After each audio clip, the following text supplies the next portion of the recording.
자, 부당행위 계산의 부인돼 있죠? 그죠? 누가 좀 끄적거리 났어요. 그죠? 앞에서 공부하셨다고요. 그지? 너그 둘 사이에 짜고 치는 고스톱에 의한, 즉 부당한 행위로 인한 계산 금액, 너그 둘 사이에 그 거래된 그 금액, 그걸 부인하겠다. 그러면 어떻게 할 건데? 세법에 나와 있는 금액 또는 산식으로 너그 둘 사이에서 일어나는 세금 문제를 다시 재계산해 보겠다. 그래서 소득금액 재계산 이렇게도 표현한다. 됐죠? 그래서 부당한 행위로 인한 그 계산 금액을 부인하겠다. 부당행위 계산의 부인. 너그 둘 사이에 그 거래 사실을 부인하는 건 아니야. 그러니까 거래의 사법상 법률 효과가 부인되는 건 아니고 거래는 인정되는데 계산한 그 금액을 다시 계산하겠다는 얘기야. 거래된 그 금액을. 됐죠? 그래서 요건을 갖춰야 된다. 특수관계인과의 거래해야 되고, 그리고 거래로 인해서 법인의 조세 부담을 부당하게 감소시켜야 돼. 됐죠? 그래서 밑에 간편 정의 이렇게 써놨죠. 책의 저자가. 그죠? 내가 손해를 보면서 상대방한테 이익을 줬대. 내가 바보냐 이거야. 일부러 그랬겠지. 그 이제 둘이서 짜고 치는 고스톱으로. 됐나요? 네. 됐죠? 밑에 취지. 실질 과세 원칙에 따라 부당한 조세 회피 방지의 위해서다. 공평 과세 실현 취지다. 효과 소득 금액만 재계산하고 그 둘 사이에 거래가 부인되는 건 아니다. 됐나요? 됐죠? 자, 밑에 특수관계인의 범위. 옆에 괄호 안에 뭐라고 돼 있어요? 열거 규정이야. 열거된 거에 해당되면 적용하는 거야. 특수관계인인 거야. 자, 또 그럼 기억. 임원의 임면권의 행사. 임명이 아니라 임면이야. 임면이라는 얘기는 뽑기도 하고 자르기도 하고 엄청나게 막강한 권력을 갖고 있네. 그지? 그지? 자, 그리고 사업 방침 결정 등 법인의 경영에 사실상 영향력을 행사하고 있다고 인정되는 자. 와그친족. 됐죠? 또 그럼 이어 소액 주주 등이 아닌 주주. 와그친족. 됐죠? 또 그러면 디귿에 법인의 임직원 그 위에 줄에 및 이들과 생계를 함께하는 친족. 법인의 임직원 이건 무슨 말인데요? 회사의 임직원들 다 같이 먹고 살잖아. 특수관계 다 있는 거야. 됐죠? 됐죠? 아, 노조인들 맨날 싸우던데요. 아니, 특수관계 다 있어. 알았지? 그지? 아, 이거 돈을 서로 어떻게 난감할 건가 그것 때문에 싸우는 거잖아. 안 그래? 벌기는 같이 벌었잖아. 그지? 자, 그리고 나머지는 볼 필요 없어요. 동그라미 리을부터 있는데 이런 건 우리 현업에서 중요하긴 한데 우리 시험에서는 그다지 중요하잖아요. 2차 시험 준비할 때 국세기본법에서 좀 정리하면 돼요. 그렇죠? 넘어갑니다.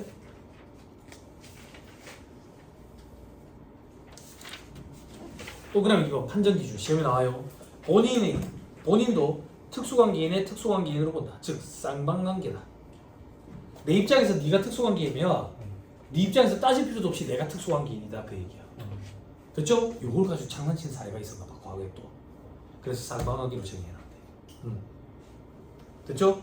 됐죠? 자, 그다음 판정의 기준 시점 행위 당시 시점이야. 행위 당시 시점. 무조건 부당행위 계산 부인은 행위 당시에 특수관계가 있었으면 돼. 그 이후에 특수관계가 없어졌다. 상관없어. 그 전에 특수관계가 없었다. 상관없어. 행위 당시 시점에 특수관계가 있으면 돼. 됐죠? 그런데 기간에 따라 가지고 특수관계 여부를 판단하는 게 유일하게 하나가 있어. 그게 밑에 불공정 합병. 우리 불공정 합병 강의 안 하기로 했거든. 불공정 자본거래. 아무튼 불공정 합병 규정 적용함에 있어서는 합병 등기일이 속하는 사업연도 직전 사업연도 개시일부터 합병 등기일까지 그 기간에 걸쳐 가지고 특수관계 여부를 판단하겠대. 요것만 기간 요건이야. 말 문제 보기만 좀 대비하면 돼. 됐죠? 자, 박스 2번. 조세의 부담을 부당하게 감소시키는 것으로 인정되는 경우 됐죠? 그죠? 유형 옆에 괄호 안에 뭐라고 돼 있어요? 이거 누가 살펴봤죠? 그죠? 조교수님 기억 안 나는 것 같다. 다음 페이지 동그라미 6번에 조교수님 줄 치놨죠? 그거 소리 내서 읽어주세요, 조교수님. 그렇지. 이 문구 때문에 예시 규정이다 그 얘기야. 이제 기억이 납니까? 아, 기억만 나면 돼, 조교수님. 얼굴 빨개질 필요는 없어. 그치? 내가 합격을 주는 사람이 아니잖아. 그치? 자, 요 멘트 때문에 예시 규정이다 그 얘기야. 그러면 여기에 열거되어 있지 않더라도 성격상 동일하면 부당행위 계산 부인 적용하겠다 그 얘기야. 됐죠? 자, 다시 왼쪽 페이지 괄호 1번 고가 매입 저가 양도. 조금만 볼까? 시가보다 고가로 매입했대. 바보냐 이거야? 도둑놈이더라. 현물 출자를 받을 때 바보냐 이거야? 도둑놈이더라. 동그라미 2번 무상 또는 시가보다 저가로 양도 또는 현물 출자했대. 바보냐 이거야? 도둑놈이더라.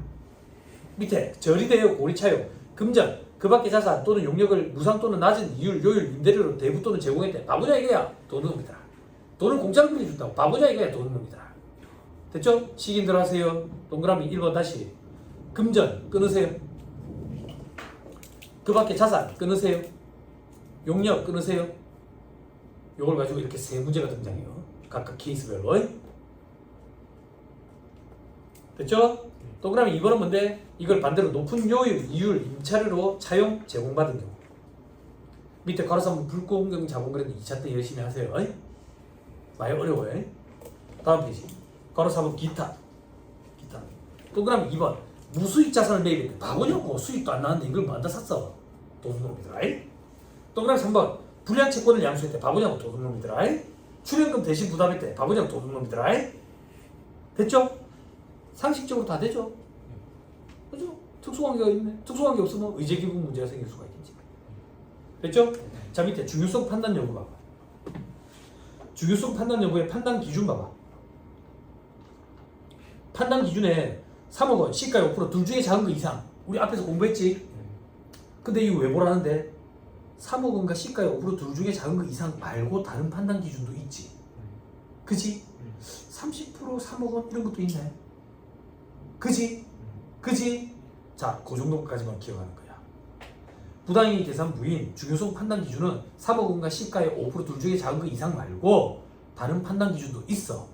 여기까지 기억하고 우리는 1차 시험 때 괄호 1번과 괄호 2번을 대비할 거야. 괄호 1번과 괄호 2번은 둘 다 3억 원과 시가의 5% 둘 중에 작은 거 이상이야. 요렇게 기억하고 가라고. 됐죠? 됐어요? 도둑뛰기 공부하면 안 되는데 막 그런 거 막 물어보거든. 상속증여 관련돼 가지고 30% 이런 거 기준을 막 물어보거든. 부모 자식 간에 부동산 매매 거래할 때 만약에 시세가 1억이야. 근데 7천만 원보다 싸게 혹은 1억 3천보다 비싸게 거래를 하면 증여세 과세 문제가 생기거든. 증여세 과세 문제. 그것 때문에 30% 범위 내에서 제일 7천만 원 혹은 1억 3천으로 거래를 하려고 하는 사람들이 많아. 그리고 어디서 그런 걸 많이 주워 듣고 혹은 사무장들이나 아니면 보험회사 직원들 통해 가지고 그렇게 의사결정을 하는 사람들이 제법 있더라고. 여기에 선무당이 사람 잡는 거야. 부당이익 계산 부인은 몇 프로야? 시가의 5%라고. 5% 내에 차이가 나도록 해야 돼. 부모 자식 간에 그걸 부동산을 매매한다고 양도소득세가 발생할 수 있겠지. 양도소득세는 부당이익 계산 부인 적용을 해. 소득세법은 부당이익 계산 부인을 적용할 때 모든 소득에 대해서 적용하는 게 아니라 사업소득, 기타소득, 양도소득에 대해서 부당이익 계산 부인을 적용한다고. 양도소득도 부당이익 계산 부인을 적용하거든. 부모 자식 간에 5%보다 더 차이가 나면 안 돼. 매매를 할 때. 어디서 어줍잖게 주워 듣고 와가지고 30% 내서만 하라고 그러는 거야. 5% 내서 해야 돼. 그럼 의미가 없지. 1억짜리고 9,500 혹은 1억 500 의미가 없다고. 그지? 근데 증여세에만 꽂혀 있는 거야. 그지? 여러분들은 전체적으로 파악해가지고 얘기를 해주셨다고. 얘기를. 됐어요. 그 정도 보시죠. 넘어가면. 자, 부당이익 계산 해당 여부의 판단 기준. 그러니까 너희 둘 사이에 짜고 치는 고스톱이야. 즉 부당한 행위로 인한 계산 금액, 너희 둘 사이에 거래된 그 금액, 그걸 부인하겠다고. 그럼 부인하면 어떤 금액으로 다시 계산할 건데? 시가 기준이라고. 시가 원칙이야. 됐어요? 그럼 세법에서 말하는 시가는 도대체 뭔데? 특수관계인이 아닌 제3자 간에 정상적으로 거래된 그 가격. 됐죠? 정상적으로 거래된 가격이 뭔데? 급해서 파는 게 아니어야 된다고. 무슨 말인지 이해했죠? 됐죠? 다만 상장 주식은 그 다음 주에 최종 시세가액으로 한다. 되죠? 참고삼아. 그리고 사실상 경영권의 이전이 수반되는 경우에는 그 다음 주 끝에 그 가액의 20%를 가산한다. 되겠죠? 그죠? 요걸 뭐라 하는데? 경영권이 수반되는 주식에 경영권 프리미엄이라 그래. 그게 무슨 말이냐면 내가 삼성전자 주식을 파는 거랑 이재용이 삼성전자 주식을 파는 거랑 의미가 다르다고. 경영권이 묻어있다 그 얘기야. 그래서 상장 주식의 최종 시세가에 코스피 최종 시세가에 그걸 하면 되는 게 아니라 이재용이 팔면 거기에 20%를 붙이겠다 그 얘기야. 경영권까지 포함되어 있으니까. 됐죠? 다음 페이지 맨 위에 별표시. 그런데 20% 할증, 즉 경영권 프리미엄 적용 배제 중소기업 체크. 중소기업은 경영권 프리미엄 할증 안 해. 과거에는 한시적으로 안 하다가 그냥 이제 굳혀져 버렸어. 안 해. 됐죠? 그 정도만 참고 삼아. 됐죠? 다시 왼쪽으로 돌아가서.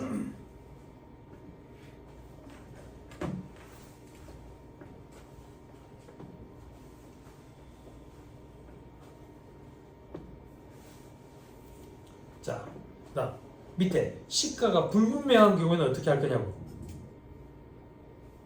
그 옆에 표현도 기억해. 시가가 불분명하면 어떻게 한대? 다음을 시가로 그냥 인정해 버리는 거야. 그거를 그 금액을. 됐어요? 대체하는 거야. 자, 밑에 동그라미 2번이 원칙이야. 1순위 감정가액. 2개 이상 있으면 평균차. 감정평가 범위는 물론이고 개인 감정평가사가 감정한 것도 인정되지. 됐나요? 됐죠? 과거는 안 됐어. 그 다음 그게 없으면 상수세비 지계세법상 보충적 평가 방법에 얘기한다고. 우리 흔히 말하는 기준시가라고 얘기하는 거.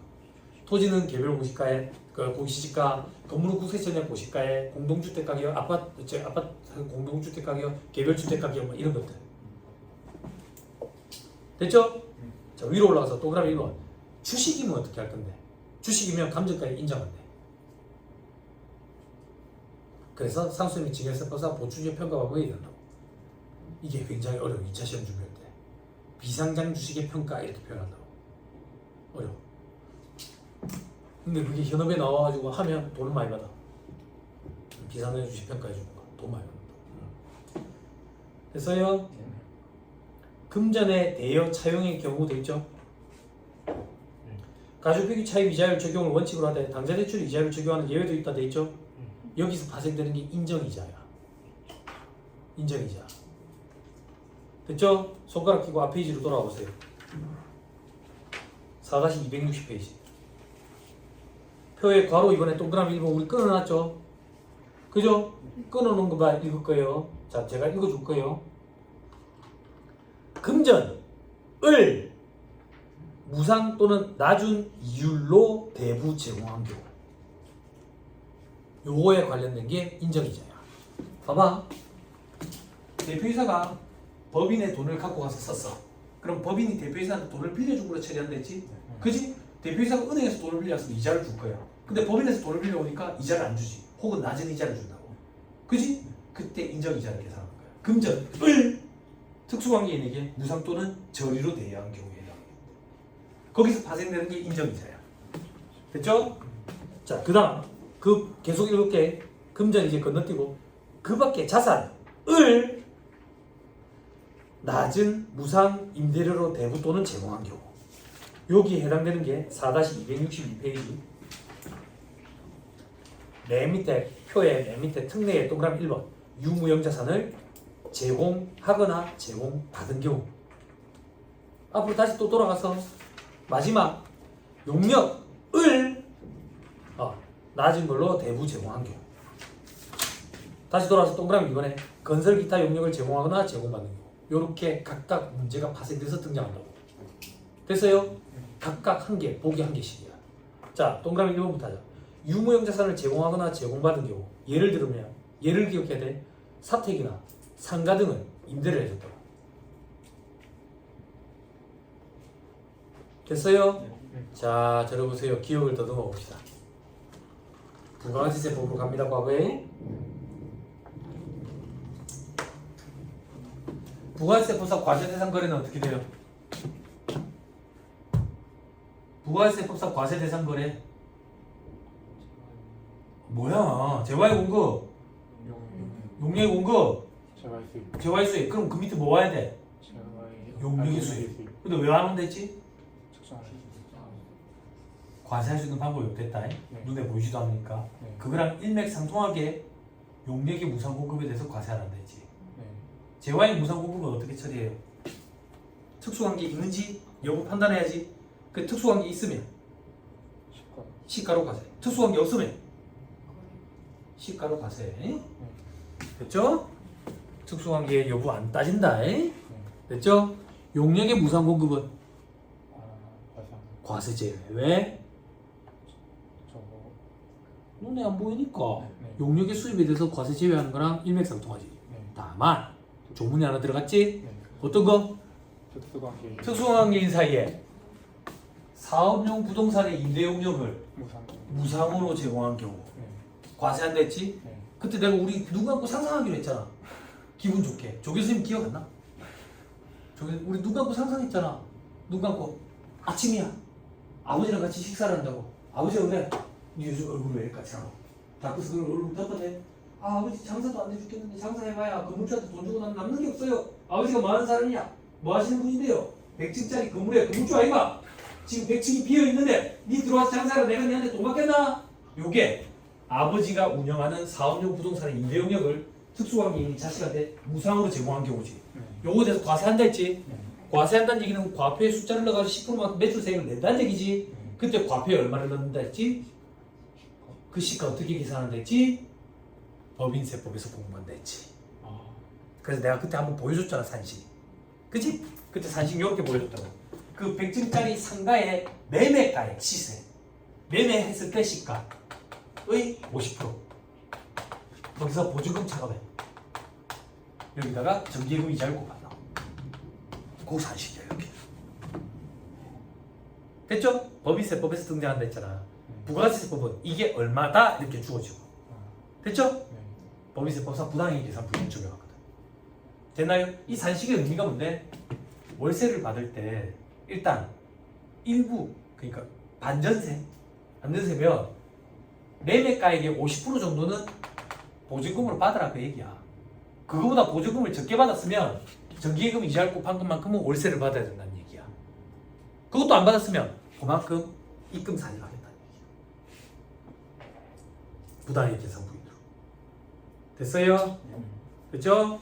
시험에 나와요. 마저 보고 할게요. 동그라미 2번.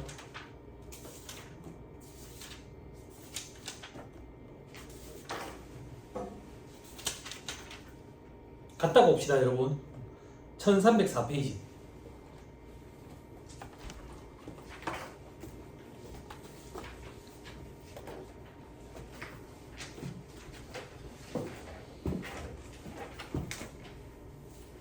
(1304페이지) 자 힘냅시다. 여러분 힘냅시다. 아까 저기 알바생한테 물어봤는데 7시 끝났는데 8시 아니래. 힘냅시다. 힘이 확 나죠? 시계 봐봐. 아 어떻게 6이네 7이 아니네. 근데 이제 1시간만 지나면 집에 가. 아니 이 얘기 조금만 하면 1시간 끝이야. 안 그래? 조금 많이 하면 곧 집에 간다고. 곧 집에 간다고. 아 오늘 똥 밟았네. 저 자식이 종일 안 줄 알았으면 안 올걸. 아 제정 시간에 좀 놀 생각이었는데 저 자식이 하면 죽구나.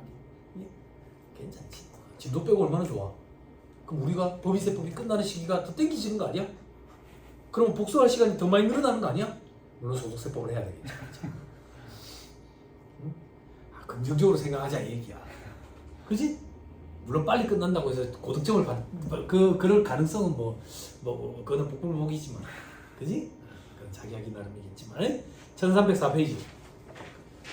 주권 상장법인인 갑법인은 다음과 같이 사택 임대하고 있다. 물은 봐봐. 갑법인은 1%를 출자한 임원에게 임대한 경우 1% 출자 임원은 소액주주죠? 아니지. 대주주잖아. 1% 이하야 미만이야. 뭐야 수준 이하야? 뭐야 미만이잖아. 자 이번에 비출자 임원에게 임대한 경우, 비출자 임원에게 임대한 경우는 회사 그냥 복리후생비야. 불이익 없어. 그래서 2번은 신경 쓸 필요도 없고 1번만 할 거야. 1번만 사택 제공 이익에 대해서 불이익이 있으니까. 다시 돌아가자. 4학년도 2025년 풀이네요. 사택 임대네요. 사택 시가가 1억이래. 그지? 임대보증금, 월 임대료, 임대기간 7월 1일부터 12월 31일까지네. 사택의 공과금 수선비, 유지관리비 합계액은 100만 원이래. 방면. 갑법인은 단기 중 임대료 수입 120만 원을 모두 손익계산상 영업의 수익으로 계상했대. 됐어요? 됐죠? 자, 전기예금 이자율 있고. 자, 적정 임대료를 받으라고 돼 있어요. 적정 임대료 어떻게 되는데? 시가, 매매가 1억, 거기 50%. 요만큼 보증금 받으네. 근데 보증금 요거보다 적게 받았을걸? 보증금 아까 보니까 1,000만 원밖에 안 받았어. 그럼 여기다가 전기예금 이자를 곱해야지. 전기예금 이자를 어디 주어진다? 전기예금 이자를 10% 주어졌다. 그지? 요만큼은 월세로 받으라는 얘기야. 근데 임대기간을 보니까 7월 1일부터네. 월할 계산해야 되겠네. 아니 이제 1할 계산해야 되겠네. 하반기 184일. 이자율이 연 이자율이니까. 그지? 요걸 계산하면 얼마가 되냐면 2016438이야. 자, 여기서 하고 싶은 얘기는 뭐냐면 요게 세법에서 말하는 적정한 임대 수입, 임대료, 시가다 그 얘기야 이게. 이걸 시가로 보기로 했잖아. 됐지?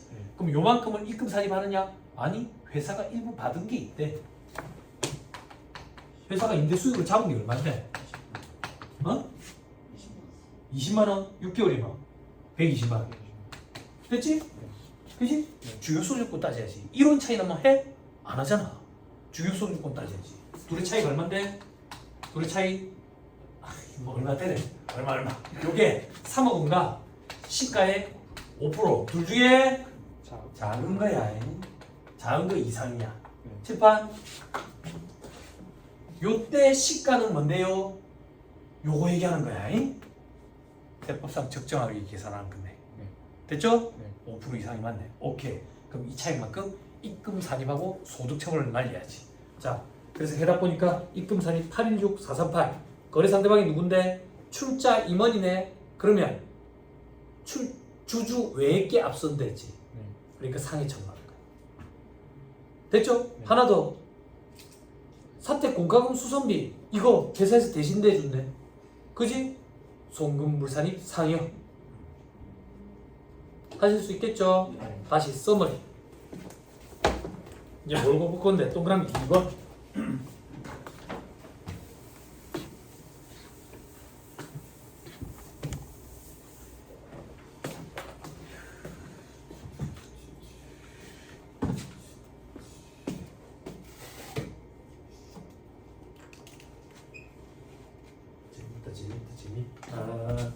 재밌다. 진도도 많이 배우고 오늘 복 받았다. 배터리가 안 나갔으면 좋겠는데 핸드폰을 바꿀 때가 됐나 보다.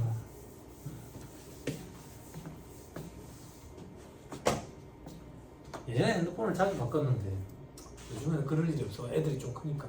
예전에는 애들이 어리니까 애들이 핸드폰을 자꾸 물에다가 이제 담궈주고 그러거든. 핸드폰을 이제 이게 물 마시려고 컵에 이제 물을 따라 놓으면 이제 거기에 핸드폰을 이제 담그는 거지 애들이. 그러면 이제 핸드폰을 바꿔야지. 그때는 삼성 쓸 때였는데 삼성 좋더만. AS 센터 가가지고 물에 한번 담갔다 왔다 그러니까 새 걸로 교체해주대. 그래서 AS는 삼성이 보다 싶었지. 그렇지만 어떻게 아이폰을 쓰는 거지. 자, 동그라미 2번. 건설 기타 용역을 제공하거나 제공받는 경우 옆에 상가 등 건설 용역을 제공하는 경우 적정한 시가는 얼마인데 용역 제공에 소요되는 원가 직접비 간접비는 뭔데? 직접비율이 직접 농업비 제조관접비 곱하기 1 더하기 뭐분의 뭐라고 돼 있지? 원가분의 매출액 마이너스 원가 78 매출액 매출원가 매출 총이익 매출 총이익률은 어떻게 계산해요? 매출액분의 매출 총이익 그거예요? 분모가 뭐예요? 매출 원가 대 이익률이에요. 주의해야 돼. 달라. 칠판 매출액 100원, 매출원가 80원, 매출 총이익 20원. 매출 총이익률은 20%인데 매출 원가 대 이익률은 25%예요. 25%를 내야 된다는 얘기야. 이거 주의해야 돼. 됐죠? 자, 책에 가가지고 한번 해보자 또. 요 문제는 1299페이지 있더라.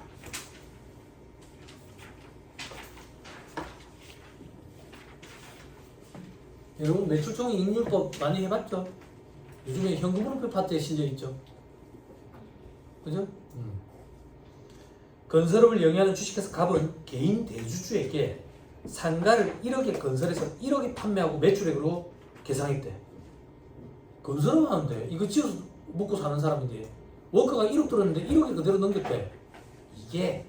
이게 짜고 치는 고스톱이다 그 얘기야. 너희들 사이에 적정한 시가대로 거래를 했어야지. 너희들 사이에 짜고 치는 고스톱에 의한 즉 부당한 행위로 인한 계산금액 1억 이걸 부인하겠다. 그러면 어떤 금액으로? 세법에 나와 있는 시가를 대체할 수 있는 금액 이 산식에 따른 금액 해보자. 원가 여러분 80%래. 80%. 계산은 1억을 잡았다. 세법상으로 적정한 시가는 얼마인데? 원가가 1억이래. 곱하기 1 더하기 원가 대 이익률. 원가 대 이익률. 그지? 아까 이익률이었고 원가율이 80%래. 칠파. 원가율이 80%래. 원가율이 80%. 매출액분의 매출원가가 원가율이야. 이 딱 80%네. 그럼 이익은 20. 매출원가분의 이익해야 돼. 그러면 80분의 20. 돼?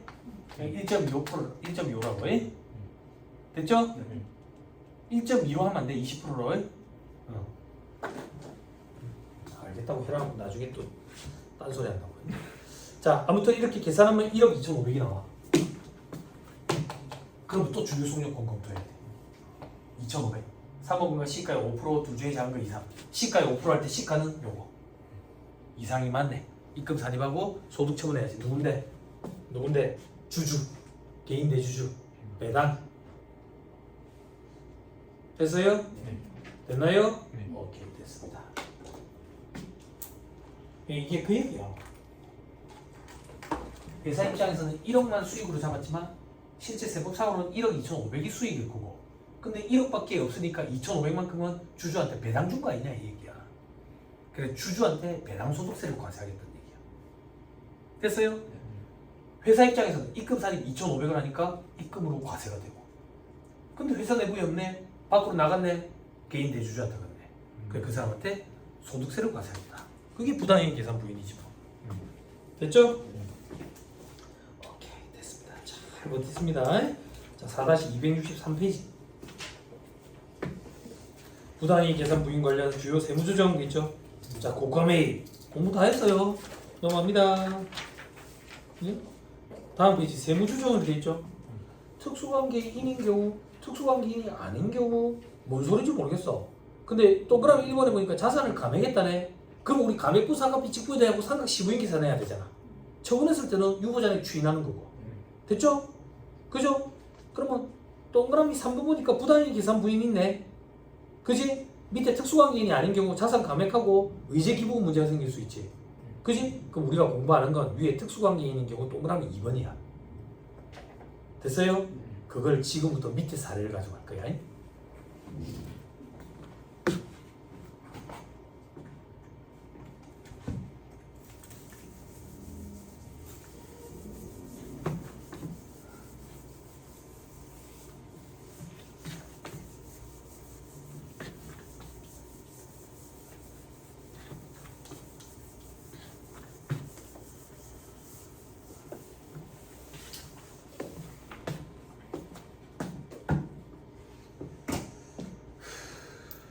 재밌죠?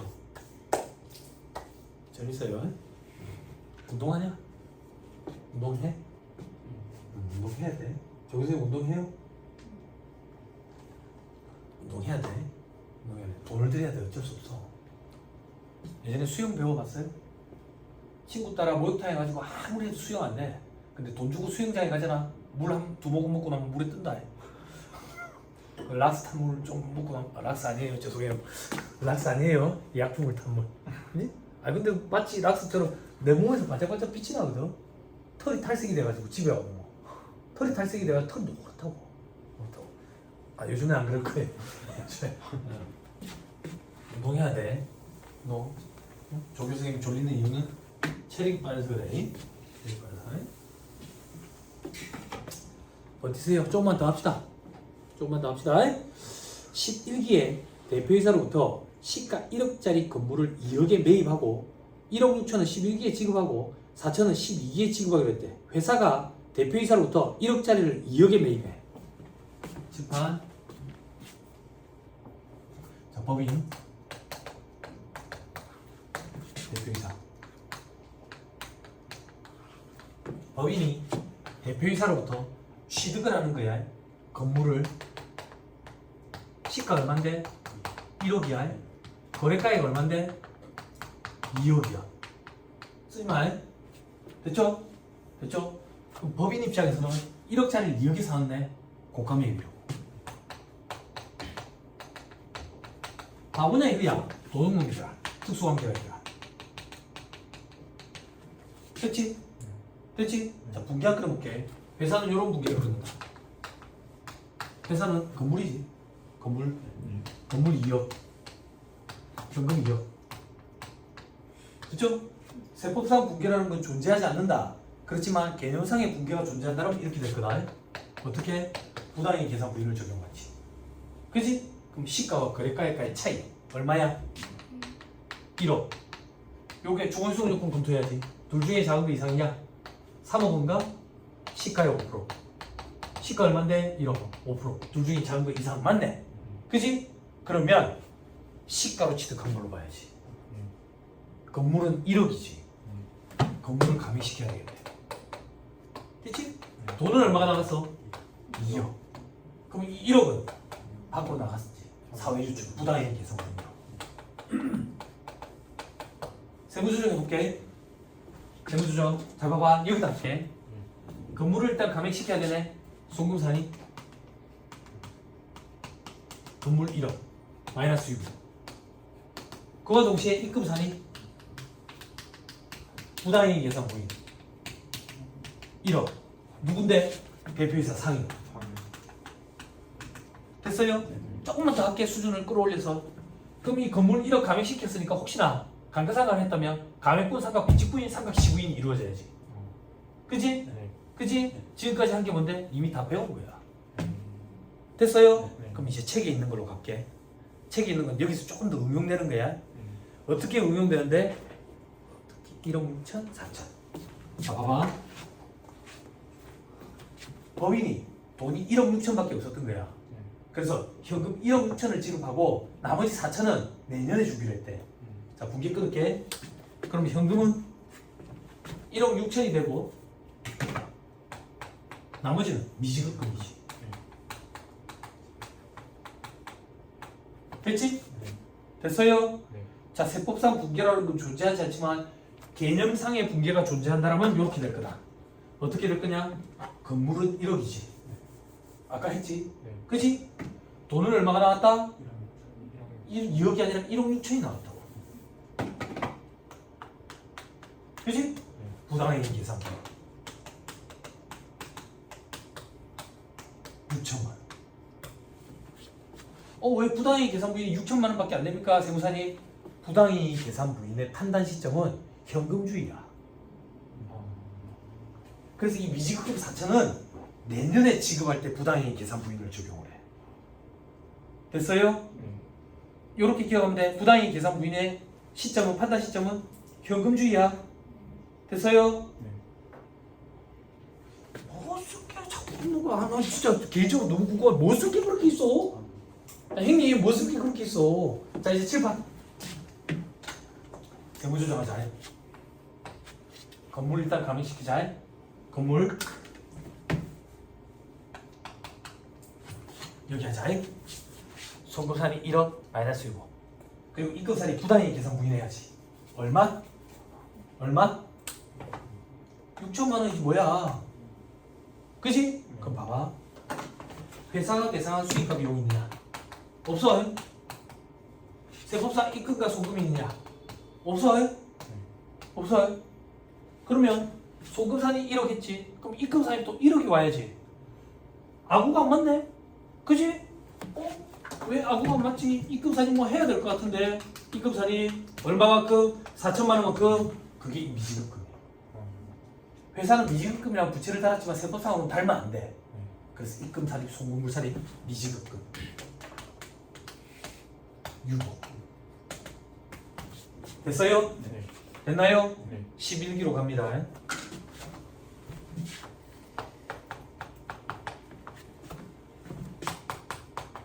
11기에 회사고 회계 처리합니다. 어떻게 회계 처리하는데? 자, 미지급금 지급해.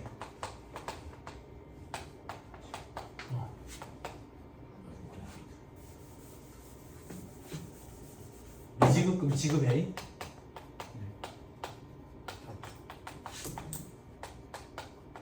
됐어요? 네. 세법상 분계라는 존재하지 않지만 개념상의 분계가 존재한다면 현금으로 지급한 요 시점에 부당이익 계산 부인이라 했어. 됐어요? 네. 됐어요? 네. 자, 칠판. 회사가 계산한 수익과 비용이 있느냐 없어요? 네. 세법상 입금과 소급이 있느냐 없어요? 없어요? 그런데 봐봐. 회사는 미지급금이랑 부채를 없앴는데 세법상으로는 그런 부채 없애면 안 돼. 부채를 다시 살려야 되겠네. 그지? 송금 살인 마이너스이고.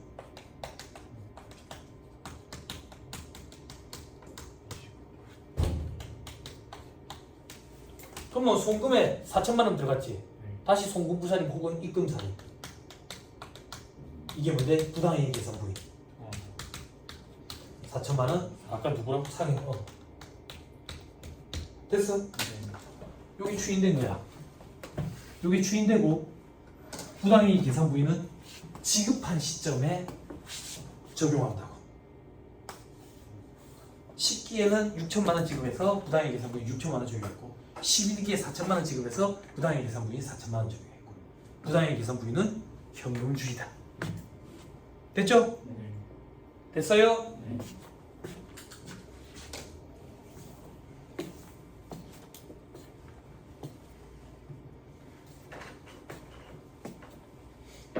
어려워요? 안 어렵죠? 네. 그죠? 그럼 조금만 더 도와줄까요? 어렵게. 빨리 해. 빨리 해. 아니 일부러 시간 끌려고 쓰는 척 하는 거 아니냐고. 쓸 게 없는데. 책에 다 돼 있잖아. 아 나처럼 저렇게 빨간색 이런 거 하는 거야? 파란색 이런 거? 안 하잖아. 됐어요? 여기 봐봐. 난 걱정은 해줘야지. 난 걱정 좀 해줘야지. 우리 3명 보면 난 걱정하는 거 좋아하잖아. 사람 예치야 지금. 대표이사 걱정 좀 해줘야지. 대표이사. 대표이사 입장에서는 법인이 미지급 돈을 아직 안 줬어. 그럼 대표이사 입장에서는 미수금이지. 미수금. 그지? 그 미수금은 부당이익 계산 부인에 해당되는 그 부분이네. 시가 초과에. 그지? 대소총각 설정 대상 채권에서 배제된다고. 빨리 아까 확인하고 와.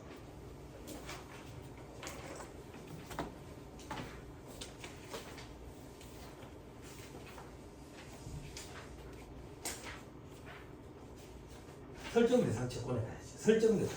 설정. 이거 빨리 찾아. 동그라미 리을. 그렇지. 됐지요? 오케이 됐어. 물론 1차 시험에 그렇게까지는 안 나올 것 같아. 2차 시험은요 그런 것만 내지 않을까? 응? 그러니까 혹시나 저한테 그런 기회가 주어질지 모르겠지만 그런 기회가 주어진다면 그 전에 합격해서 나가세요. 응? 안 늦게 만들 자신이 있는데 정말 숫자 이렇게 지저분하게도 안 해. 깔끔하게 그냥 그렇지만 아름답게 원단위 이런 거 안 나와. 100원, 200원 나는 그런 숫자로 해라. 출제할 수 있을 것 같아. 그렇지만 아름답게. 네? 그런 시대도 오지 않을까? 네? 넘어갑니다. 4-265페이지. 저가 매입. 잘했네. 그죠? 다만 특수관계인 사이에 유가증권을 특수관계인은 개인으로부터 유가증권을 시가보다 저가로 매입한 경우에는 시가 매입가액 차액을 입금살이 한다 했지. 왜? 양도한 사람한테 과세를 못하기 때문에 취득한 사람한테 불이익을 준다 했지. 입금살인하고 유보. 그러면 시가로 취득한 게 되지. 그지? 주식 취득가액에다 없는 됐다. 됐죠? 자, 그 다음 양도거래. 양도하면 유보자는 추인하지. 그리고 저가 양도인지 따져봐야 되지. 그지? 근데 1차 시험에 여기까지는 엮이지 않는다 했어. 일반적으로. 됐죠? 그죠? 자, 밑에 저가 양도, 고가 양도인 경우에 저가 양도의 경우 고가 양도는 잘했지. 장사한 놈이. 저가 양도가 주의해야지. 넘어갑니다. 다음 페이지. 임직원에게 사퇴를 임대한 경우도 있죠. 그죠? 출자 임원에게 불이익이 있댔지. 그지? 사택과 관련된 유지비를 대신 대준대. 송구무사님 사기요. 적정 임대료를 안 받았네. 적정 임대료랑 비교해가지고 중요소득 요건을 검토해야지. 그때 적정 임대료는 매매 시세에다가 시가에다가 50% 곱하고 보조금 차감하고 전기예금 이자를 곱했지. 앞에서 했잖아. 네. 됐죠? 오케이 됐다. 마지막 하나 인정이자만 하면 되네.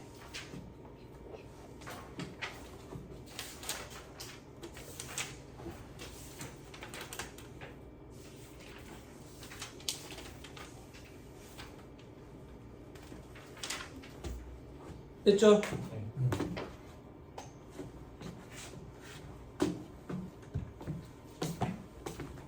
잘하고 있습니다.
앞에서 공부했던 거 있죠? 적정 임대료에 미달하는 경우 그리고 용역에 비해서 100배는 더 중요한 게 인정이자예요. 부당의 계산 부인 파트에서 한 문제 내라 한 문제만 딱 추려서 내라 하면 무조건 인정이자예요. 왜? 그 정도로 현업에 만연해 있어요. 가질금이 없는 회사가 없어요. 그렇게 관리할 수가 없다고. 왜? 증빙이 없는 지출이 발생할 수도 있거든요. 그런 것들 다 가질금 처리된다. 그죠? 근데 그걸 정리를 안 하네? 그러면 이제 횡령이 되는 거야. 횡령. 그래서 여러분들 텔레비에 보면 막 대기업체 뭐 수장들 보면 횡령으로 막 들어가잖아. 조사받으러 들어가고. 근데 기업체를 운영해 보면 알아. 안타깝다는 게. 왜 안타깝은데? 지 주머니 넣은 게 아니야. 지 주머니 넣은 게 아니라고. 그때 정권 시대 상황이 변모함에 따라 가지고 로비도 해야 될 거 아니야. 접대도 해야 되고. 근데 그게 증빙으로 남겨져 있지 않은 거야. 그런 것들은 다 가질금 처리된다. 횡령금액으로 처리된다고. 예? 그래서 억울한 면이 없지는 않지. 그러다 보니까 광복절 특사로 풀려나온다든지 이러지. 얼마 전에 광복절 특사로 막 나왔잖아. 그지? 아니 텔레비 안 봐서 자성원만 나오는 게 아니야. 아니 그것도 되게 옛날이다. 영화가 광복절 특사가 한 20년 됐나? 그 정도는 안 됐나? 차승원 몰라? 대단한 사람 있잖아. 마인드로 엄청 대단한 사람 있잖아. 차승원이 그 인터넷에 나중에 찾아봐. 그 짤도라. 차승원이 했던 말 중에 엄청 와닿는 짤이 있어. 내가 저장해가지고 와이프도 보여줬는데 눈치가 없으면 뭘 하더라? 실력이 없으면 눈치라도 있어야 되고 눈치가 없으면 또 뭘 하더라? 하여튼 나중에 봐봐. 되게 와닿는 말이야. 실력이 없으면 열정이라도 있어야 되고 열정이 없으면 눈치라도 있어야 되고 막 이런 얘기를 하더라고. 근데 그게 진짜 그렇구나 이런 느낌도 좀 들어. 자, 인정이자에 돼 있죠? 그죠? 저를 보세요.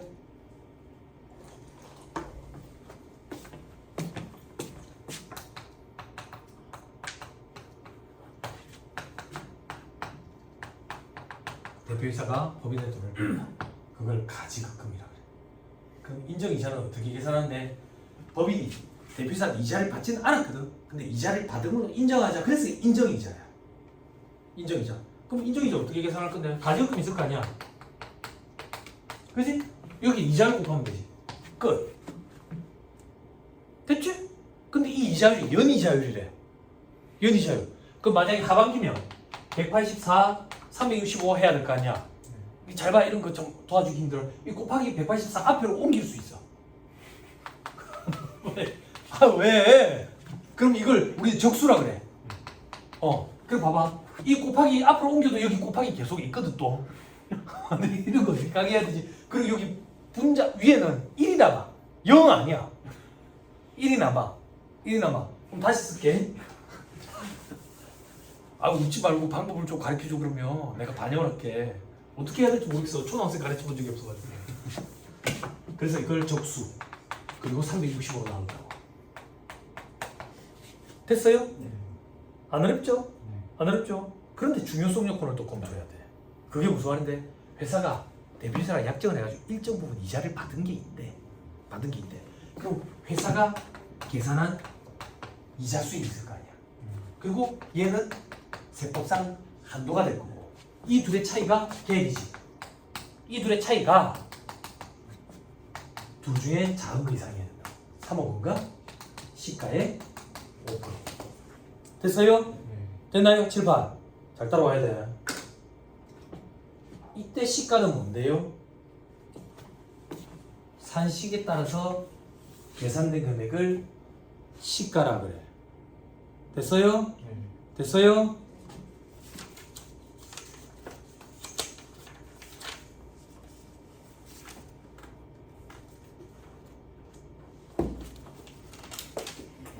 (1306페이지) 펴보세요.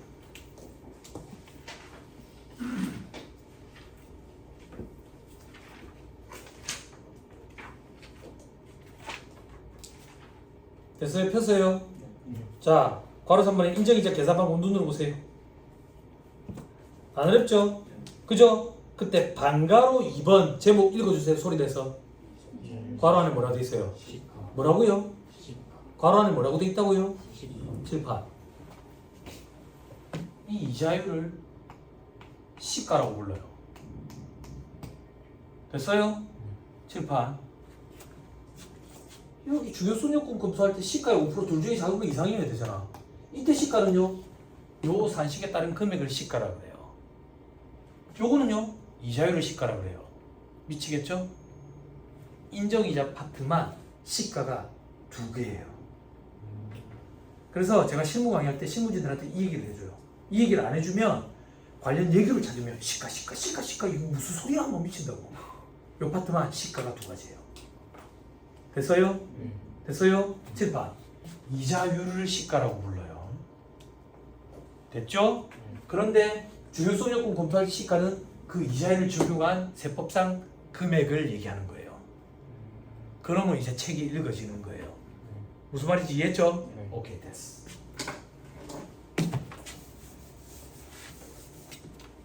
시간이 많이 흘러가지고 아는 사람들이 많다. 처음에 실무진들 사람들 이 얘기를 해주고 그러더라고. 몰랐죠? 이제 책 읽어지죠? 그전에는 소련만 했어.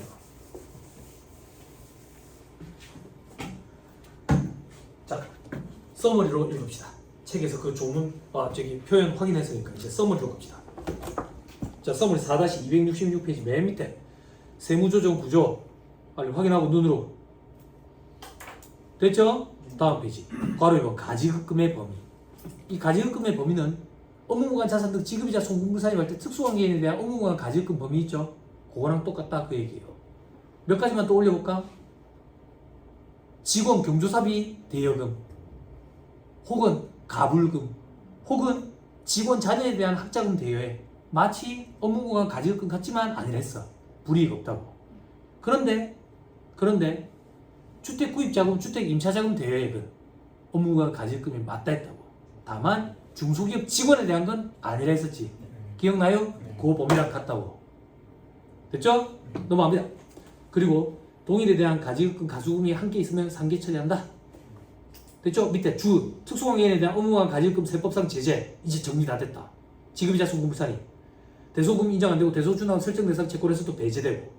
그리고 처분 손실, 평가 손실, 손상 차손 다 필요 없다. 감액 손실 다 필요 없다. 계정 감목 필요 없다. 소금 인정 안 된다. 동그라미 4번 지금부터 공부하고 있는 인정이자 계산. 됐어요? 자, 밑에 적용 이자율. 이자율 옆에 쓰세요. 시가. 이자율을 시가라고 표현한다.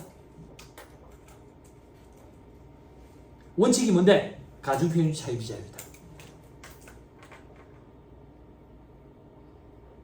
됐나요? 이해 조금만 시켜줄게. 암기 편하게. 가중평균을 치는 거야. 뭐를? 차익 이자율을. 그건 도대체 무슨 말인데? 봐봐. 법인이 대표이사한테 돈 빌려줬는데 이자를 안 받은 거야. 그래서 세법에서 적정한 이자를 계산하고 싶은 거야. 그럼 이자율을 가지고 해야 될 거 아니야. 어떤 이자율을 쓸까 보니까 법인이 여기저기 돈 빌려온 게 있는 거야. 회사 운영자금으로 쓰려고. 그 이자율이 여러 가지가 있는 거야. 그 이자율을 평균을 쳐가지고 적용을 하자 그 얘기야. 근데 더해가지고 숫자로 나누면 산수평균 무식하니까 가중치를 좀 줘가지고 가중평균을 치자 그 얘기야. 가중평균 차익 이자율. 자본화 이자율. 차이점은 뭐야? 똑같은 거지. 이름만 다르다. 됐죠? 그걸 법인과 대표이사 사이의 거래에도 적용을 하자 그 얘기라고. 됐나요? 됐죠?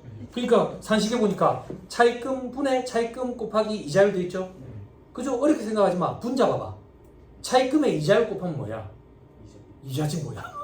이자를 차입금으로 나누면 뭔데? 이자율이지 뭐야? 그지? 근데 여러분들 왜 힘들어하는데 이 M이 옆으로 누운 게 있었어요. 아니 괜찮아. 내가 이거 한글로 풀어줄게. 더해라. 됐죠? 더해라. 그지? 엄청 간략하지? 엄청 간략한데 이게 더해라라는 말이야. 그지? 왜 간략하게 보여주기 위해서 이렇게 써놓은 거야. 더해라 쓰기보다. 됐어요? 다음 페이지. 반가로 2번 예외. 다음의 경우는 당좌대출 이자율을 쓴다. 어떤 경우? 동그라미 1번 선택한 경우. 선택을 할 수 있구나. 원칙은 가중평균 차익 이자율이지만. 됐죠? 근데 왔다 갔다 장난치면 안 되거든. 그래 옆에 보면 당좌대출 이자율 시가로 선택한 사업연도 그리고 이후 2개 사업연도는 당좌대출 이자율 계속 써야 돼. 그러면 한 번 선택하면 3년은 일단 당좌대출 이자율을 써야 되는 거야. 됐죠? 그리고 동그라미 2번 가중평균 차익 이자율 적용이 불가능한 경우가 있대. 그럴 때는 그 대여금 차입금에만 한정해가지고 당좌대출 이자율을 쓰래. 가중평균 차익 이자율 적용이 왜 불가능한데? 밑에 별표시 1번. 그건 앞 페이지를 봐야 되겠다. 앞 페이지. 바로 3번에 반가로 1번 밑에 산식 있죠? 그 산식 밑에 차입금에서 제외하는 거. 가중평균 칠 때 이건 제외해야 돼. 어떤 거? 특수관계인으로부터 차입금. 장난칠 소지가 있는 거야. 은행에서 빌린 거 말고 특수관계인으로부터 차입금이 있으면 이자율을 서로 짜고 치는 고스톱을 할 수 있잖아. 그걸 반영하면 안 되니까 배제시키래. 혹은 채권자 분명사채, 매입자 분명사채, 비지명 채권주권이자 이런 것들도 배제시키래. 짜고 치는 고스톱을 할 수 있으니까. 됐죠? 자 밑에 동그라미 3번에 행정해석돼 있는데 이거 너무 지엽적이다. 장기할부 조건으로 취득해서 발생한 채무 이거는 차입한 거야 이거든. 이거 배제시키라는 얘기인데 너무 구석져. 보지 마. 그리고 저 밑에 별표시 2번 세부사항 요건 1차 시험에도 등장했어요. 변동금리로 차입한 경우에는 차입 당시 이자율로 차입금을 상환하고 변동된 이자율로 다시 차입한 것으로 본다. 이게 무슨 말인데? 처음에 7월 1일에 돈 빌려올 때 이자율이 5%였는데 리보금리 반영이 된 거야. 그래가지고 9월 1일자로 이자율이 7%로 바뀌었대. 그러면 뭘 적용할 거냐고. 7%다 그 얘기야. 변동된 게 적용해야지. 됐어요? 됐죠? 그 얘기야. 다음 페이지. 표 밑에 별표시. 특수관계인이 아닌 자로부터 차입한 금액이 없대. 전부 다 특수관계인으로부터 차입한 거래. 그럼 가중평균 칠 수 있는 금액이 없잖아. 그럼 어쩔 수 없이 당좌대출 이자율 써야지. 그 얘기야. 당연한 얘기지. 또 그럼 2번. 전부 다 채권자 분명사채 이자래. 그럼 가중평균 칠 게 없잖아. 됐지? 그리고 동그라미 3번은 그러려니 하고 넘어가시면 돼요. 처음에는 좀 어려울 거예요. 대여한 법인의 가중평균 차입 이자율 또는 대여금리가 해당 대여 시점 현재 자금을 차입한 법인의 가중평균 차입 이자율보다 높아서 어렵지? 그냥 요것만 기억해. 가중평균 차입 이자율이 없는 것으로 보는 경우가 있구나. 없는 것으로 보는 경우가 있구나.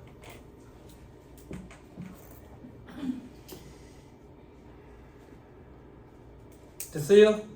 됐죠? 아무튼 그런 게 있더라. 시험에 잘 안 나온다. 에이? 됐죠? 근데 밑에 또 강대회 이사님이 풀이도 좀 해놨네. 밑에 반가로 1번에 가중평균 차입 이자율 5% 대여법인이 그리고 저기 차입법인은 가중평균 차입 이자율이 3%래. 3%. 그 대여법인이 100원을 대여하는데 5%로 대여하면 제휴율 대여가 아니니까 부당이 계산 적용받을 일이 없네. 근데 3%로 대여하면 제휴율 대여니까 부당이 적용을 받네. 그지? 근데 5%로 대여하면 고율 차입이니까 부당행위를 적용을 받고 3%로 대여하면 고율 차입이 아니니까 밑에 별표시에 대여시 대여법인 이자율과 차입법인의 이자율 중 어느 것을 적용하더라도 어느 한쪽이 부당이익 계산 부인규정이 적용되는 불합리가 발생한다. 5%로 해도 둘 중에 하나는 부당이익 계산 부인을 적용받고 3%를 적용해도 어느 한 군데는 그걸 적용받는다 그 얘기야. 그래서 그냥 없는 걸로 하겠다 그 얘기라고.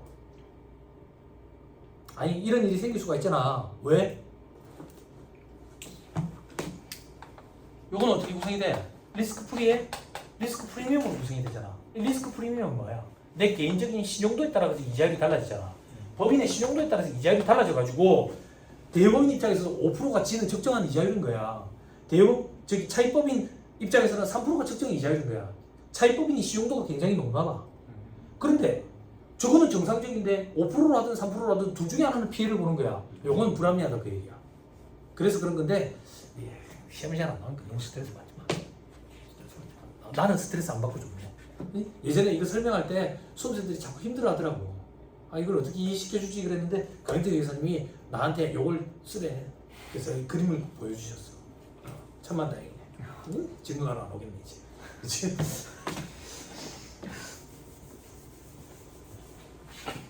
됐어요? 네. 됐나요? 자 위로 다시 올라가서 동그라미 3번 표에 대여기간이 5년을 초과하는 대여금이 있대. 이거는 왜 배제하는데? 너무 많이 바뀌니까 5년이면 봐봐라. 5년 전이면 우리 제로금리 시대 아니었나? 그지? 그때 가중평균 친 이자가 현 시세를 현 시점에 이자율을 반영 못할 거니까 배제하자 그 얘기야. 그것만 배제하고 나머지 가지고 계산을 한다고. 됐어요? 네. 됐죠?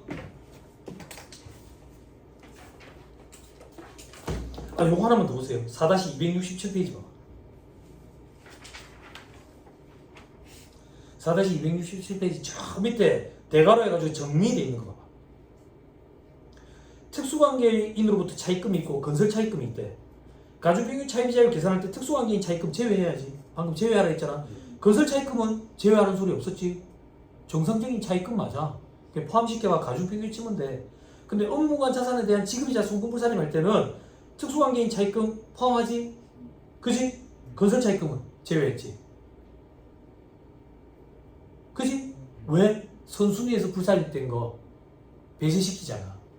3순위에 있었잖아. 그지? 그러면 요거 어떻게 한계하면 되는데 가중평균 차입이자율 계산할 때 특수관계인 짜고 치는 고스톱 칠 수 있지. 근데 건설 차입금은 그런 게 아니잖아. 짜고 치는 고스톱 이런 개연성이 있는 게 아니잖아. 요건 당연히 정상적인 차입금이니까 포함시켜야지. 그렇게 생각하면 암기할 때 좀 편해. 됐죠? 자, 계산을 좀 해봐야 돼.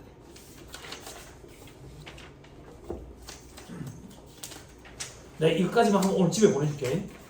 됐죠? 자, 1308페이지. 이게 얼마나 걸릴지 모르겠다.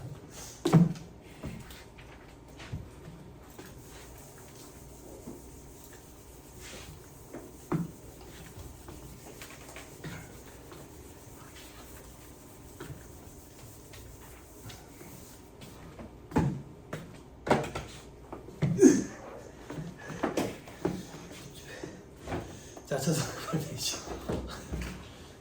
계속 묻고 있어. 자, 1308페이지. 갑법인의 다음 자료에 의해서 25기 3년도 2025년 풀입니다. 체크 따라가고. 세무조정을 하시오 돼 있죠? 그죠? 근데 그 위에 제목 봐봐. 업무와 가지금에 대해 세무조정. 지급이자 송금물산입도 있는가 봐요. 지급이자 송금물산입도 있나 봐요. 그치? 자, 회사는 인정이자 계산할 때 적용 이자율로 단기 세부담을 최소화하는 이자율을 선택해서 신고했대요. 됐어요? 원칙은 뭐야? 가중평균 차입 이자율이지. 그런데 우리가 당좌대출 이자를 선택하면 그걸 적용받는다며. 그럼 세부담 최소화 과정이 있으면 둘 중에 낮은 걸 적용하겠지. 그지? 그지? 됐죠? 오케이. 가중평균 이거 실전 기출이야. 나 이거 기억났어. 실전 기출이야. 가중평균 차입 이자율 계산할 때 소수점 셋째 자리 이하는 없는 것으로 가정한다. 내가 이 문제 풀이하면서 속에 천불이 나가지고 속에 천불이 나. 봐봐. 난독증이 있는 거야? 가중평균 차입이자를 계산할 때 소수점 셋째 자리 이하는 없는 것으로 가정한다는 얘기는 둘째 자리까지 나타내라는 얘기잖아. 근데 왜 셋째 자리까지 나타내? 없는 것으로 가정한다는 얘기는 버림이라는 얘기잖아. 왜 반올림을 해? 환장하겠더라 진짜. 다만 7천만 원인데. 셋째짜리 이하는 없대. 둘째짜리까지만 나타내라는 소리잖아. 왜 셋째짜리까지 나타내냐고. 그리고 왜 지 맘대로 반올림을 하냐고. 옥림이냐고. 버림인데. 그래서 진짜 이게 실제 기출문제야. 출제 교수님이 애들이 워낙 난독증이 있으니까 옆에 얘 얘기해가지고 보여줬잖아. 근데도 셋째짜리까지 계산을 하더라고. 그래 나중에 와가지고 부분 점수 주시지 않을까요? 그러더라고. 근데 속으로 네가 2차 수험생이가 문제를 읽지를 않는 거지. 안 그래? 너무 안타깝더라 나 진짜. 너무 안타깝다. 봐봐 반올림 하면 되겠어? 버림이라니까. 그지? 제발 여러분들은 그러지 마. 제발 이거 건너뛴다고 문제 푸는 속도가 더 빨라지지 않아. 빨라지지 않는다고. 엉터리로 푸는 것보다 낫지. 응? 진짜 완전 사람이지 진짜. 자 밑에 1번에 가질금 내용. 총무부장, 경리과장, 주식회사 형사, 총무부장, 콘도 구입자금 무이자로 되어 있네. 안 되지 이거. 가질금 맞네. 그지? 적수 계산하자. 3,500에 5월 21일이네. 해답 보세요. 적수 계산하니까 7875000 됐죠? 해답 천조할게요. 다시 돌아와서 경리과장. 우리 사주 조합원에 대한 당사 주식 취득자금 되어 있네. 이거 특수강에 대한 업무와 가질금 보지 않는다고요. 그 밑에 주식회사 형사. 갑법인이 10%를 출자한 회사에 대한 대여금 돼 있죠? 그죠? 들어봐봐. 우리가 현업에서는 관계회사에 돈을 빌려주면 관계회사에서 이 빌려준 돈을 어떤 명목으로 사용했는지에 따라 가지고 업무부가 가질금이 될 수도 있고 아니면 안 될 수도 있어. 근데 우리 시험에서는 그냥 업무가 가질금이라고 보고 풀이를 해. 무슨 말인지 이해했죠? 됐죠? 됐죠? 그래서 업무가 가질금으로 보고 풀이하세요. 됐죠? 현업에서는 그 용도가 뭔지를 봐. 운용자금이다. 그럼 업무가 가질금이야. 근데 어떤 투자금이다. 그럼 업무가 가질금을 보지 않거든. 근데 우리 시험에는 그렇게 안 나오고 그냥 업무가 가질금을 보더라. 그럼 적수 계산한 거 보세요. 143일인가 왜? 좀 143000 됐죠? 됐죠? 좀 저만 쓸게요. 저만 가질금 적수 총무부장 적수 계산하니까 7875 0005 그죠? 그리고 주식회사 형살 1430 0005 합계를 내니까 9305 0005 됐죠? 자 계속 갑니다. 밑에 당좌 대출의 이자율 13%라고 돼 있네. 우리 조금 이따 가주비교 차익 이자율 계산해가지고 13%보다 적으면 가주비교 차익 이자율, 더 많으면 당좌 대출 이자율. 됐어요? 됐어요? 실질적으로 현업에서 일을 해보면 당좌 대출 이자율이 훨씬 더 높아요. 왜냐면 기업 대출은 되게 저리로 돈을 빌려주거든. 그래서 이자율이 높아지기 전에 1% 후반대에서 2% 초반대였다고. 그러면 가주비교로 치면 그 정도밖에 안 나오는데 그때 당좌 대출 이자율은 4점 몇 %였거든. 굉장히 높다고. 굉장히 높아. 그래서 밑에 보니까 손익계산상 지급이자 내역 돼 있죠? 그죠? 사채 20% 돼 있네. 채권자금 보면 사채 이자네. 세분 조정합시다. 송금부사님 상형 됐죠? 원천주 되는 게 있는지 확인해 봐야 되는데 없네. 송금부사님 상형 해답에 빨리 확인하고 됐어요? 다시 돌아와서 그 밑에 16%짜리 사채 있네. 그지? 건설자금이자네. 건설자금이자. 근데 손익계산서에 지급이자에 달아놨네. 송금부사님 유보. 왜? 건설이 진행 중이니까. 해답에 빨리 확인하세요. 됐죠? 건물이 완공됐으면 어떻게 해야 돼요? 어떻게 해야 돼요? 즉시상각 의제예요. 됐죠? 됐죠? 자, 다시 돌아와서 차입금 12%짜리가 있네요. 됐어요? 됐나요? 됐죠? 자, 업무완차선 등 지급이자 송금부사리부터 먼저 해봅시다. 자, 업무완차선 등 지급이자 송금부사리 맞아. 지급이자 얼마 있는데 지급이자 총 2,400이 있네. 우리들 복습 차원에서 2,400. 여기서 선순위에서 불사조된 거 배제시키자. 배제시키니까 채권자금명 사채 이자 200. 그리고 건설자금 이자 100. 됐지? 됐지? 곱하기 차입금 접수. 차입금 접수. 요거랑 요거 차입금 들어가면 안 돼. 그럼 하나밖에 없지. 그지? 얼만데? 63875 63875 분의 업무관 가질금 접수 9305 0005 해답 볼게. 해답 보니까 3059178 숫자 그렇게 나오네. 3059178 숫자 그렇게 나오는 게 맞아. 자, 송군물살이 끝까지 하자. 어묵만 자산등 지급이자 송군물살이 기타 사회 유출. 됐죠? 네. 자, 이제 인정이자 계산하자. 인정이자는 건별로 계산한다. 부장 따로, 형사 따로. 부장부터 하자. 부장 하자. 세포상 인정이자 금액 가지금 척수 얼마? 7875 000 여기다 이자율 곱해야 한다고. 그리고 360으로 나누고.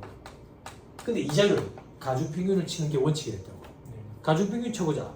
밑에 이자율이 20%짜리 있고 16%짜리 있고 12%짜리 있네. 근데 채권자 분명 사채 이자가 20%짜리 배제시켜야지. 그지? 그리고 16%짜리랑 12%짜리가 있네. 그지? 단순히 가중평균 치면 안 된다. 뭘 주의해야 되는데 총무부장이 돈을 언제 빌려갔어? 어? 5월 21일에 빌려갔지. 5월 21일에 존재하는 차입금만 가지고 가중평균을 쳐야 돼. 근데 다행히도 이 차입금 둘 다 작년부터 있었대. 만약에 건설자금 이자에 대한 차입금이 6월 1일자에 발생했으면 제일 밑에 것만 써야 돼. 왜? 어떻게 미래를 갖다 오겠어? 안 그래? 시험에는 그런 게 하나씩 걸려요. 그 이후 시점계.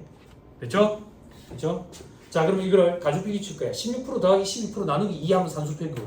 너무 무식하잖아. 그래서 가중치를 줄 거라고 해. 가중치 어떻게 줄 건데 16%짜리는 차입금이 625만 원. 칠판 봐봐요. 625만 원. 그치? 그럼 625만 원에 16%. 됐지? 이러면 이자잖아. 차입금, 이자율이지. 그치? 더하기 얼마냐? 175000000 175000000 175000000 요거는 몇 프로인데? 12%. 되나요? 이렇게 하면 해답 보고 갈게요. 이러면 약 12.13%가 나오나 봐. 약 12.13%. 됐죠? 여기에 12.13%를 적용한다. 왜? 당좌 대출 이자율은 13%인데 그거보다 작으니까 세부담 최소화 과정에 따라서. 됐나요? 됐어요? 그럼 이제 해답 보고 갈게요. 그럼 얼마가 나온대? 2617089 2617089 요걸 입금 산입하느냐? 아니, 회사가 이자 수익으로 계산한 금액이 있는지 찾아보고 차이를 주요 소요권 검토해야 된다고. 그런데 총무부장으로부터는 이자 받은 게 아무것도 없대. 없어. 그럼 전체를 입금 산입하는 거겠지. 입금 산입 얼마? 2617089 부장이니까 상여. 됐어요? 안 어렵죠? 마지막 형설까지 가자. 형설. 자, 형설 해보자. 가지금 족수 얼만데? 143005050 거기다가 가중평균 차입이자를 계산해야 돼. 또 계산해야 돼. 또 계산. 왜? 형설은 돈 언제 빌려갔어? 8월 11일자에 갖고 있는 차입금을 가중평균 쳐야 돼. 근데 이 문제는 차입금이 작년부터 다 있었으니까. 그래서 재미가 없지. 네? 차입금을 빌려오는 시점이 다 달라야 재밌다고. 됐어요? 그래, 빌려오다 보니까 없는 거야. 그 시점에는 차입금이. 그러면 당좌대출 이자를 또 써야 된다. 무슨 말인지 이해했죠? 그죠? 아무튼 지금 문제는 가중평균 차입 이자율이 둘 다 동일해. 됐죠? 그럼 요거 계산하면 얼만데? 요거 계산하면 475230 이렇게 나와. 475230 됐죠? 회사가 계산한 금액이 있는지 따져봐야 돼. 계산한 금액이 있더라. 얼마? 표 밑에 별 표시 39만 원을 이자 수익으로 잡아. 39만 원. 됐어요? 됐나요? 7번. 둘의 차이 얼만데? 둘의 차이 한 8만 얼마 이렇게 되겠죠? 중요 소득 요건 검토하면 중요한 게 맞아요. 중요한 게 맞아요. 그럼 둘의 차이 85230 입금 산입하고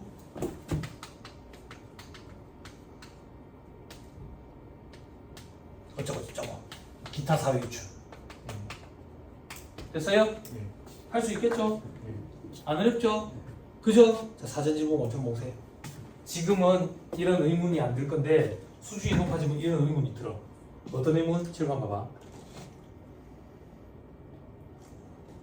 우리 지금 가중평균 차입이자를 계산했다고. 어디? 여기서. 차입금 분해 차입금 곱하기 이자율 하면 뭐야? 이자지. 차입금 분해 이자. 차입금 됐어요? 가정을 할게. 어떤 가정? 이 차입금을 7월 1일에 빌려왔다고 볼게. 7월 1일. 그러면 12분의 6 혹은 365분의 184를 하면 망하는 거야. 망해. 그런데 2차 수험생들 중에 공부를 곧잘 하는 애들이 자꾸 이렇게 하고 싶어 해. 그러면서 합리화시키는 거야. 이게 훨씬 더 합리적이라고. 그지? 그런 애들은 그냥 떨어지는 거야. 착각하는 거야. 지가 실력이 있다고. 실력이 없는 거야. 분자에 들어가는 거는 단기에 발생된 실제 이자를 넣는 게 아니야. 왜? 우리는 이자율을 가중평균 치고 싶은 거지 올해 실제 발생된 이자에 관심은 없어. 그냥 가중평균을 이자를 치고 싶은 거라고. 16% 더하기 12% 나누기 산수평균 이게 무식하니까 가중치를 준 거지 올해 실제 발생된 이자를 가지고 이자를 뽑아내는 게 아니라고. 그래서 월할 계산, 일할 계산하면 망하는 거야. 응? 됐어요? 이렇게 알고 있는 게 훨씬 더 수준 높은 거야. 자기만의 논리에 자꾸 빠진다고 애들이 수준 낮아가지고. 응? 근데 거기서 공부를 더 열심히 하면 해소가 돼. 거기까지 가야 합격하는 거예요. 됐어요? 됐나요? 시계 안 보고. 그죠? 우리에게 아직 시간이 남았죠?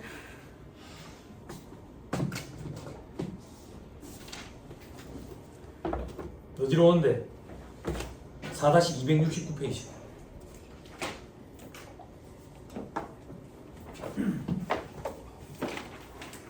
(4-269페이지) 2차 시험용 찾았어요? 자, 이게 1차 시험까지 내려왔어요. 해야 돼요. 이게 실무적으로도 엄청나게 중요해요. 많은 문제들이 생기고 이러대요.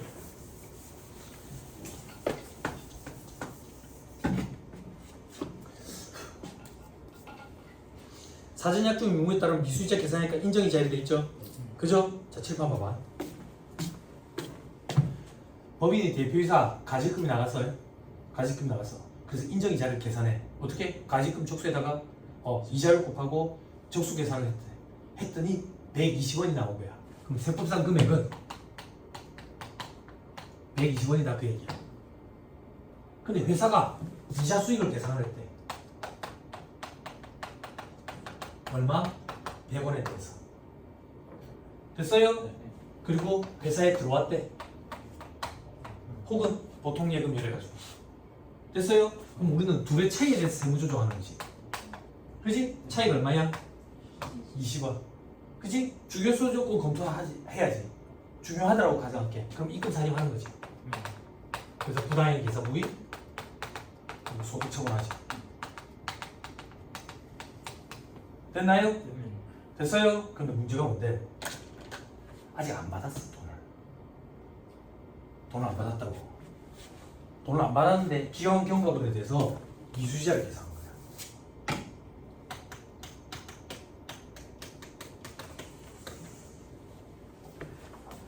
됐어요? 보호연말 시점에. 그러면 세무조정을 할 때 두 가지 방법으로 쪼개진다고. 두 가지 케이스. 자, 첫 번째 케이스.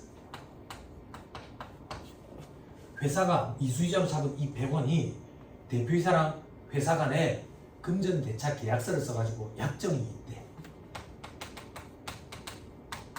그래서 약정에 따른 금액으로 100원을 지금 미수이자로 잡아놓은 거야. 됐어요? 그럼 세무조정이 어떻게 되는데? 미수이자 차변에 있네. 미수이자 계산에 있네. 그지? 손익귀속식이 따져봐야지. 세법의 입장 현금주의가 대다수지. 그지? 소득세법상 귀속식 규정을 준용하잖아. 현금주의. 다만 기업의 기준을 수용을 해서 발생주의에 따라 미수이자 계산하면 오케이 인정. 그런데 그 이자가 원천이익 대상이면 안 된다 했지. 국외 이자를 제외하고는 전부 다 원천이익 대상이지. 원천이익 대상이라고. 입금 물살. 미수이자 100원 마이너스 6. 됐어요? 그리고 둘의 차이 얼마? 20원. 입금 살인. 부당이익 계산 부인 20원 상해. 됐어요? 자, 두 번째 케이스. 현업에서 벌어진 일이란 약정이 없대. 약정이 없어. 약정이 없는데 회사가 미수이자를 달아놨대. 이런 약정도 없는데 가공자산으로 봐버려. 가공자산으로 보기 때문에 이걸 감액시켜서 없애버린다고. 어떻게? 입금부산이 미수이자 100 마이너스 6. 봐봐. 세무조정 동일하지. 의미는 완전 달라. 위에 세무조정은 원천이 대상이기 때문에 입금부산이 마이너스고 귀속식이 차이 때문에 밑에 세무조정은 가공자산 인정하지 않기 때문에 부인시켜버릴 거야. 됐어요? 7파. 가공자산 인정하지 않기 때문에 부인시켜버렸대. 즉 세법의 입장은 이런 거 인정 안 해. 그런데 인정이자가 얼마인데? 120원. 120원을 입금 발급시켜.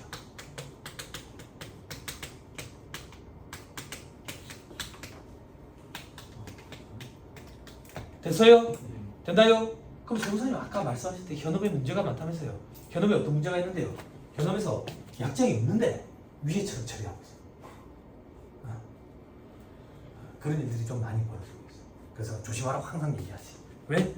현업에서 이런 일이 벌어지고 있습니다 라고 세무공무원들한테 자꾸 얘기하고 있으니까. 누군가가 아웅하는 거예요. 왜? 대표이사한테 입금 산입되는 금액 추리주고 미수이자 정리.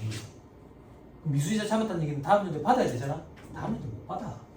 그럼 어떻게 처리하는데? 미수이자를 없애면서 현금으로 받은 걸로 처리해가지고 그 현금을 다시 가지금에다 엎어버린다. 현업에서 그런 일들이 많이 벌어져. 눈 가리고 아웅하는 거야. 자, 근데 이게 1차 시험까지 내려왔어요. 요거까지 할 줄 알아야 돼. 됐죠? 자, 그 다음 2차 시험용 회수하지 않은 가지금 이런 거 볼 필요 없고요. 불공정 자본가에 안 한다 했어. 그지? 그럼 끝났네. 어디? 4-273페이지 14절 과표의 계산. 여기까지가 95%. 끝났어 이제. 14절부터는 띄엄 보면 되지. 기억나? 네. 몇 페이지 피세요? 뭐 보고. 토픽 보고. 몇 페이지 피세요? 날아간다. 그래가지고 빨리 끝내고 소득세법으로 갈 거야. 잘 버티십니다. 법인세법 여기까지가 시험에 나오는 95%. 됐죠? 강의 듣느라고 고생 많았습니다. 수고하셨습니다. 고맙습니다.